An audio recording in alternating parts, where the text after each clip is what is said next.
atoms of the greatest galaxy, the magnetic fields are present, and the rules of each of them must be obeyed.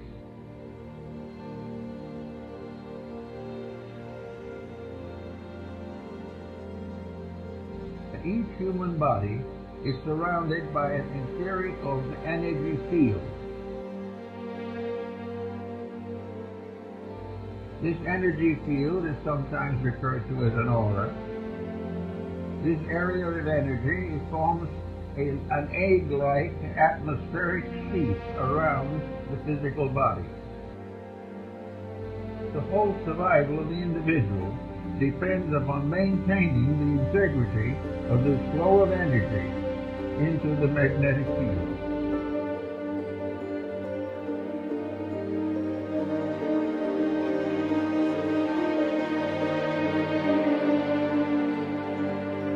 The moment we break rules, we damage that magnetic flow.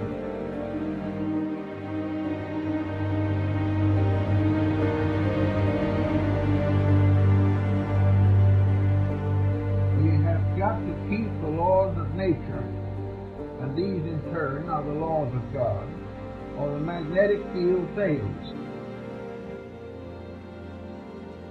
This energy field moves emotion, thought, and the attitudes of the person around which this magnetic field is gathered. The individual is there keeping the rules. This magnetic field forms a tremendous protection. The law of the energy field, just by coincidence, is also the law of integrity.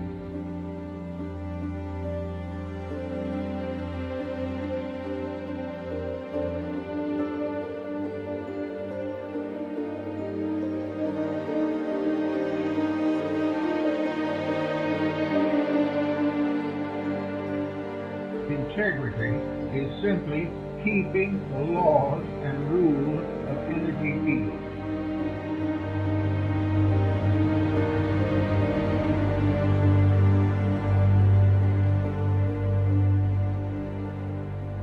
Each field has its own integrity. All integrities in all fields are compatible. All lack of integrity, all departures from integrity in any or all fields are in conflict constantly.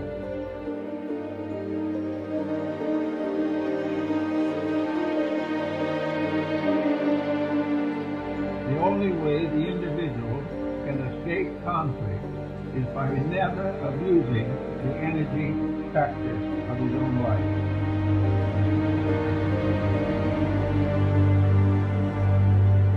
He must never abuse his body, his emotions, or his mind.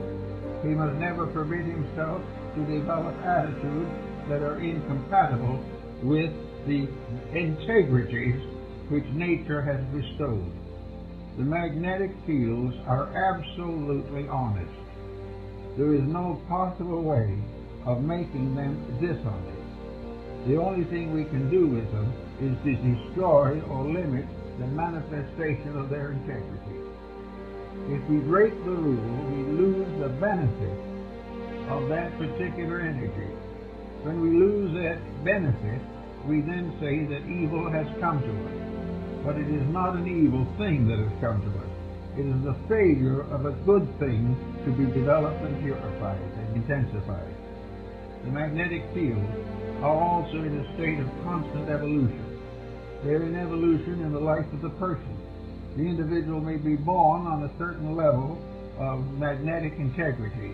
If he becomes a better person, he strengthens these values in himself, because actually it is all a matter of gradually strengthening the perfection of an energy resource.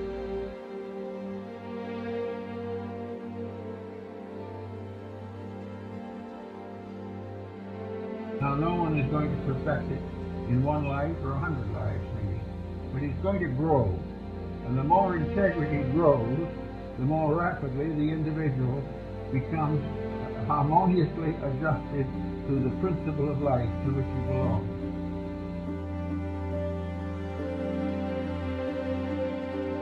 In our world at the present time, we are in a sad state in which practically everyone has broken every conceivable rule.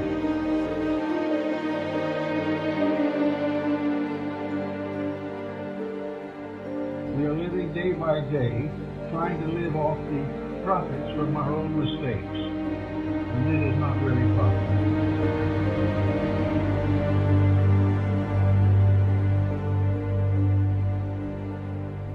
We are not realizing that this has nothing to do primarily with the theology.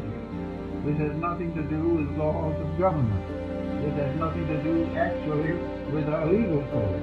It has to do with the relationship of energy to its proper ends and purposes.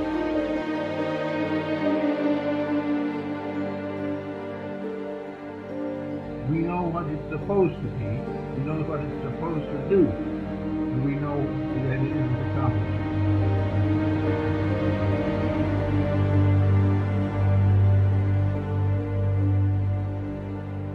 Now they would say that something we might say is integrity is not a thing. It is something, an attitude. It is an approach to a thing. But this is not really true. Integrity is also a magnetic field. Everything is. Sorrow is a magnetic field. Ocean water is a magnetic field. Everything that has an existence has a magnetic field. It may have one that is not even visible. And the whole of our atmosphere, the whole of the world in which we live, is one mass of magnetic interplays. But as long as these are kept honest, they are all compatible. And a universe in which there was no dishonesty would be free from every infirmity.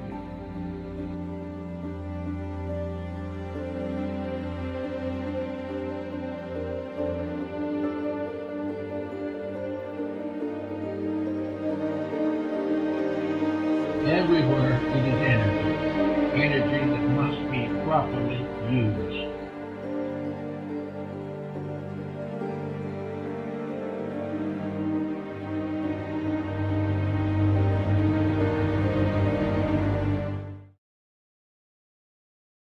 The moment the individual begins to expand or enlarge the higher psychic phase of his own life, he begins to explore the universe that lies within him and begins to make available the resources for contact between himself and the larger universal mystery of life around him.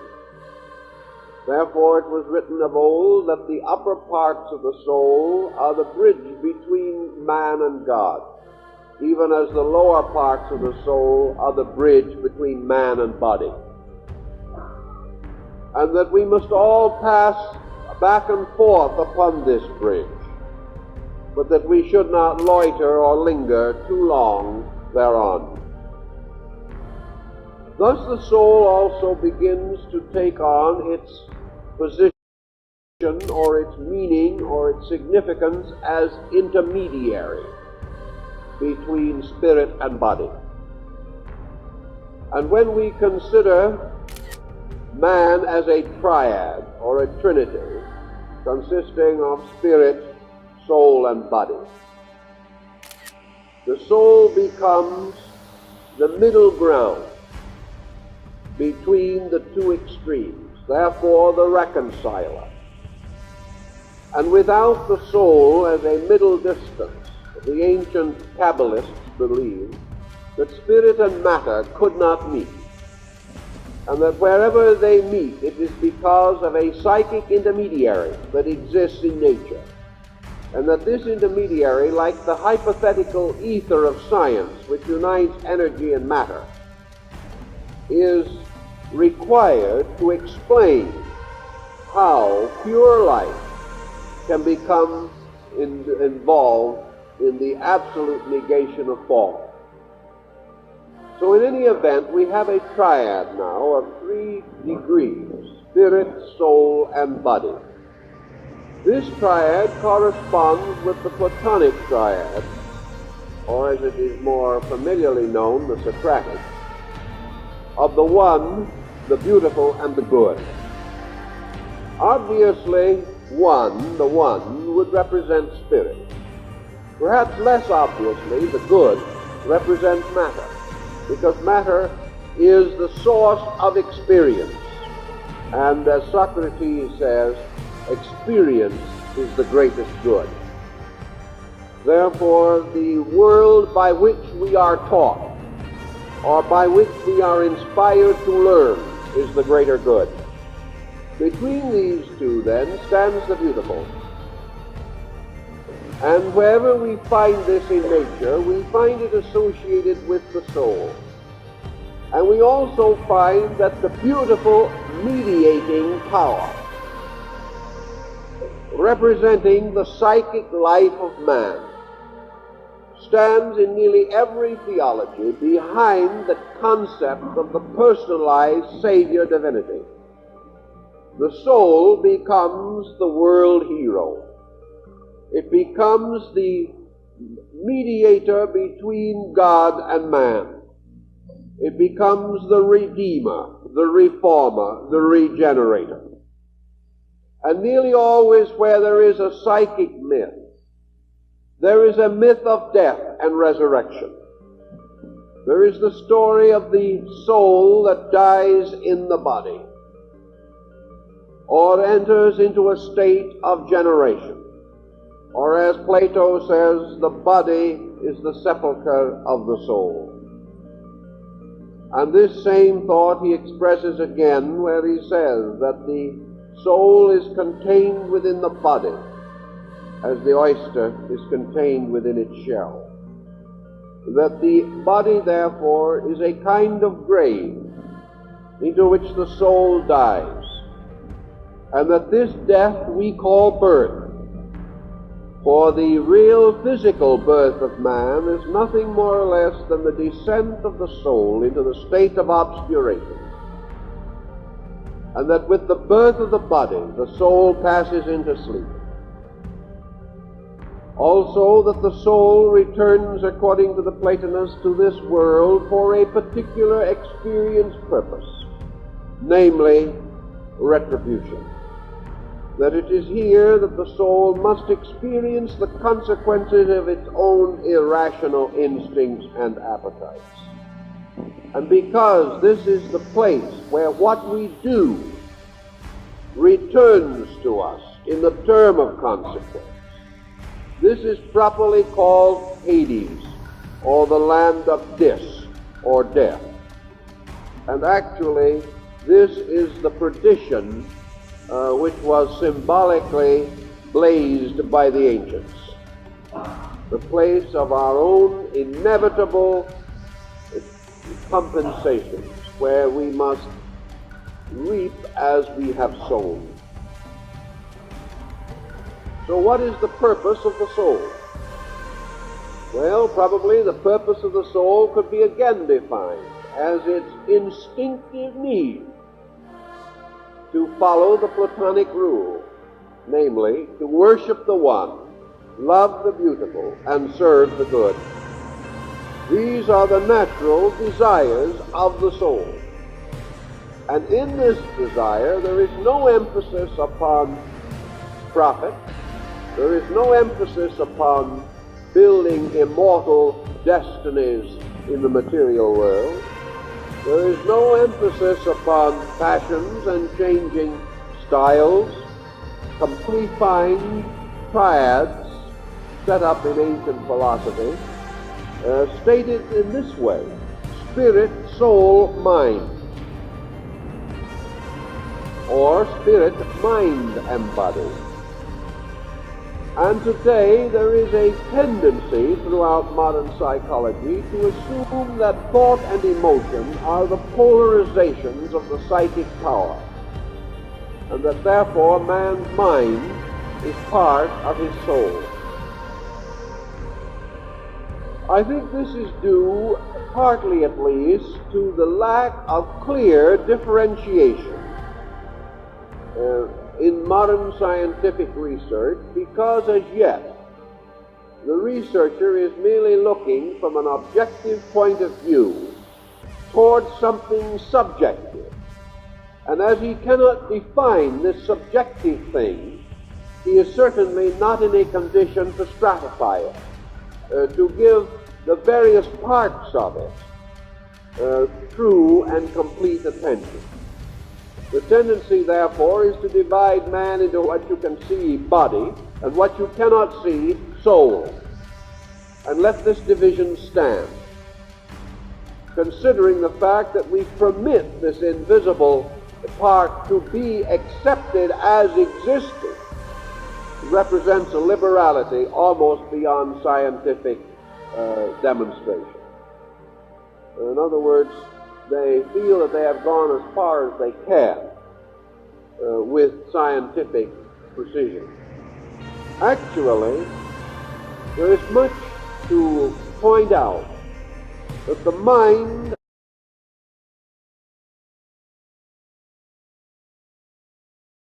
and the soul are perhaps parallel in factors, but not identical. Actually, the mind of man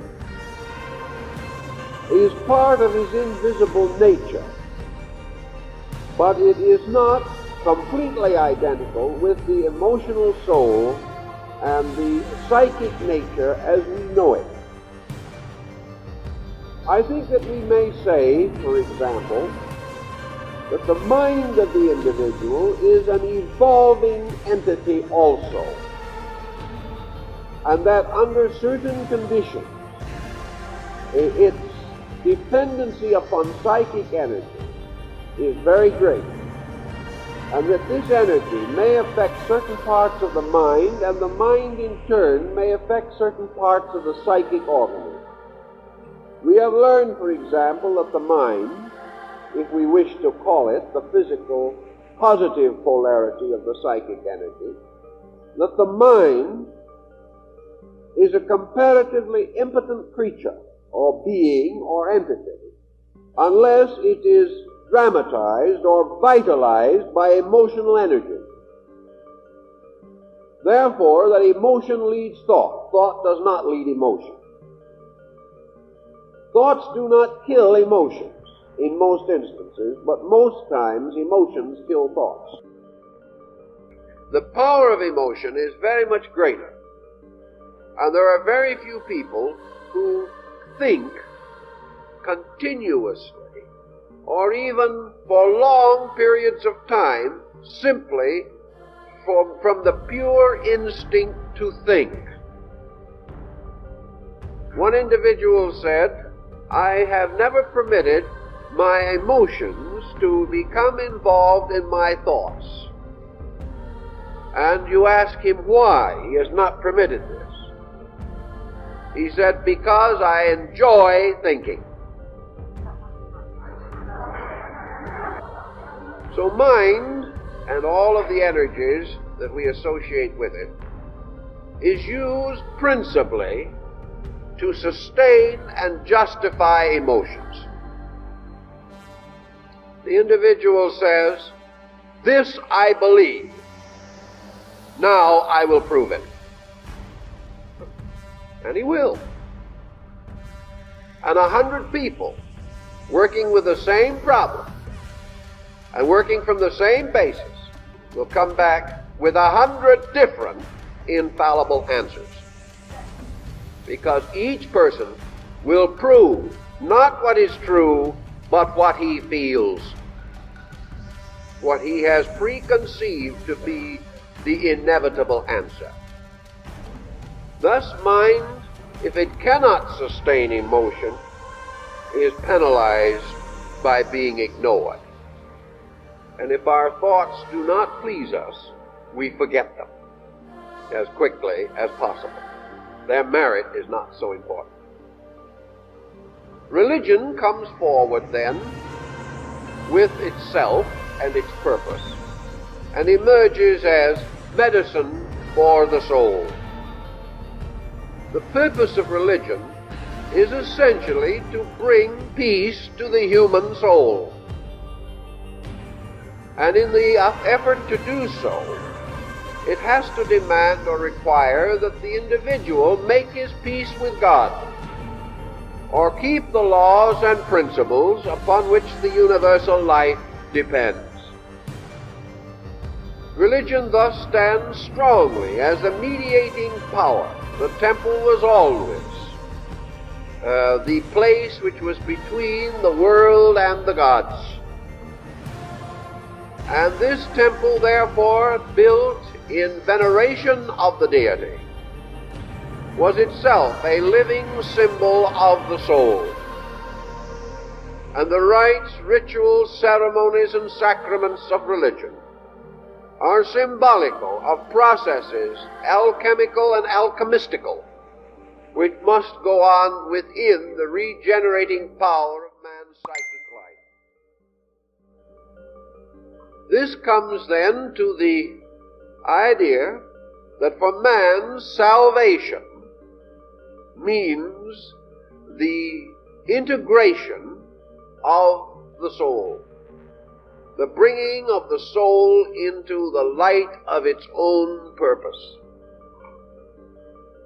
The question as to whether the soul itself possesses a true knowledge of its own purpose, any more than the body does, may be of some importance.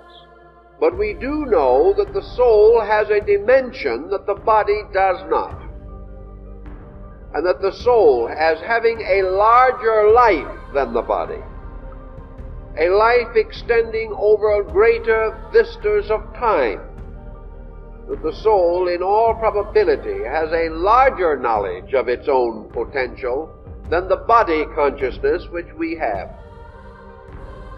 The soul, therefore, has advantages if its resources are used.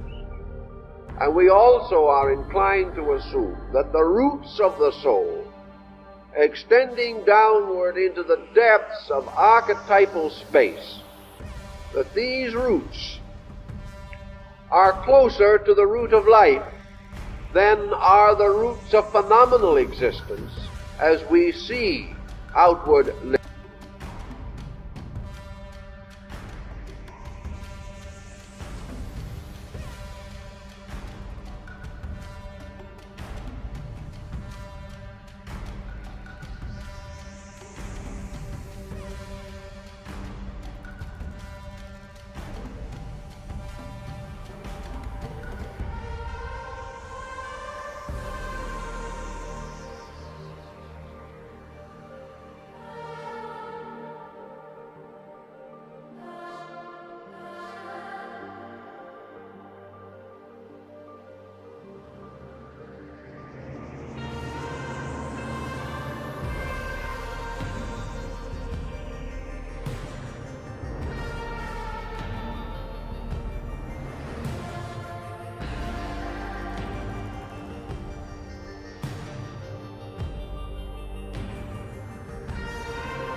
Lewis Carroll's Adventures in Wonderland, from the very moment Alice falls down that rabbit hole